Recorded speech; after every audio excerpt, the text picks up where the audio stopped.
Friend, तो स्वागत है आपका हमारे YouTube channel the pharma world में। जैसा कि मैंने कल की वीडियो में आपको बताया था, handling of prescription. Handling of prescription में मतलब होता है कि कैसे कोई भी फार्मासिस्ट कैसे हैंडल करता है अपने प्रिस्क्रिप्शन को। आज हम बात करेंगे पोसोलॉजी। तो यार मैंने जैसा कि लास्ट वीडियो में बताया था, पोसोलॉजी काफ़ी इंटरेस्टिंग चैप्टर है और काफ़ी इंटरेस्टिंग यूनिट है और ये काफ़ी लोगों का बहुत ही फेवरेट यूनिट बनता जा रहा है। तो मैं श्योर के साथ कह सकता हूँ कि ये आपका भी फेवरेट बन जाएगा। बने रहिए हमारे साथ इस चैनल पे और सब्सक्राइब कर दीजिए अगर सब्सक्राइब नहीं किया है तो। चलिए बिना टाइम का वेस्ट किए वीडियो स्टार्ट करते हैं। पोसोलॉजी, सबसे पहले हम बात करते हैं कि पोसोलॉजी वर्ड का मतलब क्या है। पोसोलॉजी दो वर्ड से मिलकर बना है, पोस प्लस लोगस। पोस का मतलब होता है हाउ मच एंड लोगस मतलब होता है science. It is derived from the Greek language which means the science which deal with quantity of drugs to be dispensed. जैसा कि पता चल गया होगा कि ये ग्रीक लैंग्वेज से बना हुआ है और इसका मतलब होता है कि कितना नंबर ऑफ क्वांटिटी, कितना ड्रग्स जो है वो डिस्पेंस करना है। डोजेस, डोज की बात करें तो official dosages range is mention in the Indian pharmacopoeia. मतलब डोज जो है वो हमारा इंडियन फार्माकोपिया में लिखा हुआ है और कई बार प्रिस्क्राइबर में भी लिखा होता है, लेकिन उनको रीचेक करने के लिए ये पोसोलॉजी का यूज किया जाता है। When other routes are followed dosages are mention too, और कई और दिक्कत आ जाए तो उनको भी चेक किया जा सकता है पोसोलॉजी के द्वारा। अब हम बात करते हैं कि what is the role of pharmacist. तो इसमें फार्मासिस्ट का क्या रोल है, फार्मासिस्ट क्या करते हैं? To check amount and frequency of drug, कि जो प्रिस्क्राइबर ने प्रिस्क्राइब किया है अपना प्रिस्क्रिप्शन, वो उसका अमाउंट और फ्रीक्वेंसी चेक करने का काम होता है फार्मासिस्ट का। To check overdose has not been prescribed, कि जो प्रिस्क्राइबर है उसने जो प्रिस्क्राइब किया प्रिस्क्रिप्शन वो ज़्यादा ओवरडोज तो नहीं है। Can be confirmed by prescriber और फार्माकोपिया, जो प्रिस्क्राइबर है और फार्माकोपिया में जितना डोजेस लिखा हुआ है उसको कंफर्म करने के लिए होते हैं हमारे फार्मासिस्ट। अब हम बात करेंगे इन्फ्लुएंसिंग डोजेस, कि वो कौन कौन से फैक्टर हैं जो कि डोजेस को इन्फ्लुएंस करते हैं। फर्स्ट आता है हमारा एज। एज कैसे वैरी करता है टाइम डोजेस के साथ साथ? जी हाँ, जैसे बूढ़े लोग होते हैं और बच्चे लोग होते हैं, इनको कम डोजेस दिया जाता है एडल्ट के मुकाबले। हम बात करेंगे इस टॉपिक पे pharmacokinetics of drugs changes in with age. मतलब जो फार्माकोकाइनेटिक्स होता है, यह होता है कि हमारे जो बॉडी है उसके अंदर किसी मेडिसिन का कितना ज़्यादा रिएक्शन हो रहा है, वो जो है हमारे ड्रग्स मेडिसिन के साथ इफेक्ट करता है, वो वेरी करता है, चेंज करता रहता है। Children and old people need less amount of drug. जो बच्चे होते हैं और बूढ़े होते हैं उन्हें कम चाहिए होता है, लेस अमाउंट ऑफ ड्रग चाहिए होता है, जैसा कि मैंने स्टार्टिंग में बताया था आपको। Because they are unable to excrete, क्यों? क्योंकि वो निकालने में, एक्सक्रीट करने में अनेबल होते हैं। सेकंड पॉइंट आता है हमारा सेक्स। सेक्स यानी कि मेल और फीमेल। मेल और फीमेल कैसे मतलब वेरी करते हैं? कई हार्मोन्स होते हैं जो मेल के अंदर होते हैं, लेकिन कई हार्मोन्स होते हैं जो फीमेल के अंदर होते हैं, मेल के अंदर नहीं होते हैं। तो यही नहीं, हार्मोन के चक्कर में हमारे ड्रग्स अफेक्ट होते हैं। हम बात करते हैं मॉर्फिन और morphine produce from a treatment before sedation. Sedation क्या होता है? बेहोश। बेहोश करने से पहले हम मॉर्फिन देते हैं उसे। तो मॉर्फिन देते हैं तो वुमेन को जो है बहुत कम मात्रा में मॉर्फिन देते हैं। अगर ज़्यादा देंगे तो उस पर ज़्यादा इफेक्ट पड़ेगा और वो बैड इफेक्ट के कारण कोई बैड इफेक्ट शो कर सकता है। स्ट्रॉन्ग परगेटिव्स जैसे लेग्जेटिव होता है। लेग्जेटिव मैंने बताया था कि ये पेट के जितने भी गैस्ट्रिक इंटेस्टाइनल लिक्विड्स होते हैं उसमें यूज़ किया जाता है लेग्जेटिव्स का। ये जो होते हैं कम मात्रा में देते हैं और इसे अवॉइड करते हैं ड्यूरिंग मेंस्ट्रुएशन। जो मेंस्ट्रुएशन का टाइम होता है वुमेन का, उस टाइम पे ये ड्रग्स कभी नहीं दिया जाता, लेग्जेटिव्स नहीं दिया जाता है। नेक्स्ट आता है हमारा बॉडी वेट। अब बॉडी वेट कैसे वेरी करता है? कई लोग भारी होते हैं, कई लोग हल्के होते हैं। तो बॉडी वेट जितने भी कैलकुलेशन है हमारे डोजेस फॉर्म की जो हम आगे करने वाले हैं, वो सब जो है बॉडी वेट पे डिपेंड करता है कि किसको कितने अमाउंट में कितना ड्रग देना चाहिए। रूट ऑफ एडमिनिस्ट्रेशन, कि वो एडमिनिस्ट्रेटर कर रहा है वो किस में कर रहा है। जैसे कई लोग जो होते हैं वो लिक्विड पीते हैं, लिक्विड पिया तो डायरेक्ट जाकर के एब्जॉर्प्शन उसका फास्ट होगा। अगर उसने यूनिट फॉर्म में लिया है सॉलिड तो वो जाएगा, फिर उसको थोड़ा टाइम लगेगा। और डायरेक्ट इंजेक्ट कर लिया उसने अपने नर्व्स में तो उसमें बहुत कम टाइम लगेगा, वो डायरेक्ट हमारे ब्लड पे इफेक्ट करेगा। फिफ्थ पॉइंट आता है हमारा कि टर्म्स ऑफ एडमिनिस्ट्रेशन, कि हमने जो एडमिनिस्ट्रेट किया है वो किस टर्म में किया है, मतलब किसके लिए किया है। जैसे कूल लिवर ऑयल हो गया, ठीक है, इसको हम यूज़ करते हैं अपने लीवर के लिए, और सेम इसी चीज़ का यूज़ कर लें अगर उसी टाइम पे, ठीक है। जैसे सुबह के टाइम पे अगर इस मेडिसिन को लेंगे तो वो इतना इफेक्टिव नहीं होगा जितना रात को इफेक्टिव होगा। तो किस टाइम पे हम एडमिनिस्ट्रेट कर रहे हैं उसका बहुत अच्छा इफेक्ट होता है। जैसे कई दवाइयाँ बोली जाती है कि हमें रात में खाओ, दिन में मत खाओ, क्योंकि अच्छा टाइम ऑफ एडमिनिस्ट्रेशन अच्छा होगा तो वो दवाई का इफेक्ट भी अच्छा होगा। सिक्स्थ फैक्टर आता है हमारा एनवायरमेंटल फैक्टर। एनवायरमेंटल फैक्टर क्या होता है कि हम किस एनवायरमेंट में ले रहे हैं। डेविड increase the effect of stimulating drugs and diminish the effect of hypothetic, they are more effective during night. वही मैंने बताया था कि किस इन्वायरमेंट में ले रहे हैं, मतलब रात में ले रहे हैं या फिर दिन में ले रहे हैं, जिस टाइम पे ले रहे हैं उस पर इफेक्ट पड़ेगा उसका, इन्वायरमेंट का।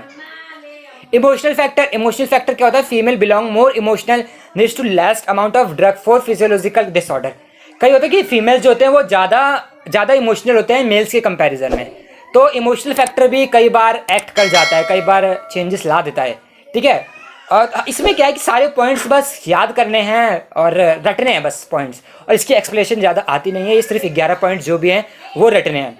प्रेजेंस ऑफ डिजीज़, कि डिजीज़ कौन सा है उस पर भी इन्फ्लुएंस करता है।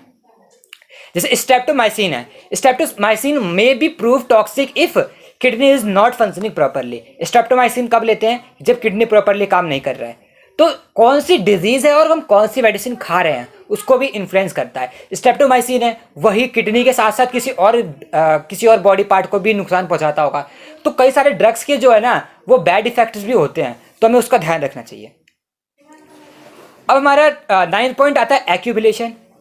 एक्यूमुलेशन होता है कि जो हम दवाई ले रहे हैं उसका प्रोसीजर कैसा है, ठीक है। कहीं जिस प्रोसेस में हम ले रहे हैं उसका कोई टॉक्सिक इफेक्ट तो नहीं है, टॉक्सिक सिम्टम्स तो नहीं है, तो यही होता है हमारा एक्यूमुलेशन।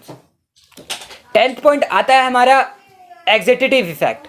मतलब कई ड्रग्स होते हैं उसमें हमने एक ड्रग लिया फिर उसी के तुरंत बाद दूसरा ड्रग ले लिया, तो उन दोनों ड्रग्स का जो एडिशन होगा ना वो इफेक्ट हमारी बॉडी में शो करेगा। जो हमें शो कराना है वो तो करेगा नहीं, साथ में एक और एडिशन दिख जाएगा, तो इसे कहते हैं एडिटिव इफेक्ट्स। इसीलिए हमें एक साथ 2 दवाई नहीं खानी चाहिए। नेक्स्ट आता है हमारा सिनर्गिज्म।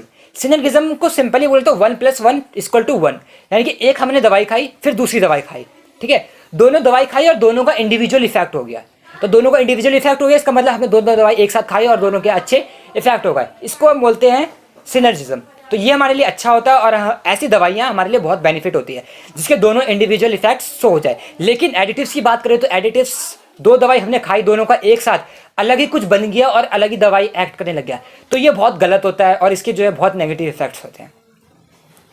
अब आता है हमारा एंटागोनिज्म। एंटागोनिज्म क्या होता है? 1 + 1 = 0, यानी कि हमने एक दवाई खाई उसके तुरंत बाद दूसरी दवाई खा ली, दोनों का जो इतना इफेक्ट था ना कि एक दूसरे के इफेक्ट को उसने क्रॉस कर दिया और जितना इफेक्ट था वो खत्म हो गया। तो इससे क्या होता है कि जिसके लिए हम दवाई खा रहे हैं उसका कोई इफेक्ट ही नहीं हुआ, दवाई खाने का कोई फायदा ही नहीं हुआ, तो ड्रग्स हमारा पूरा का पूरा वेस्ट होता है। अब आता है हमारा 13 पॉइंट ड्रग एलर्जी। कई सारी जो दवाइयाँ होती है उनका एलर्जी शो हो जाता है, तो आपने ऐसा नॉर्मली भी सुना होगा कि मैंने ये ड्रग खाई उसका एलर्जी इफेक्ट शो हो गया।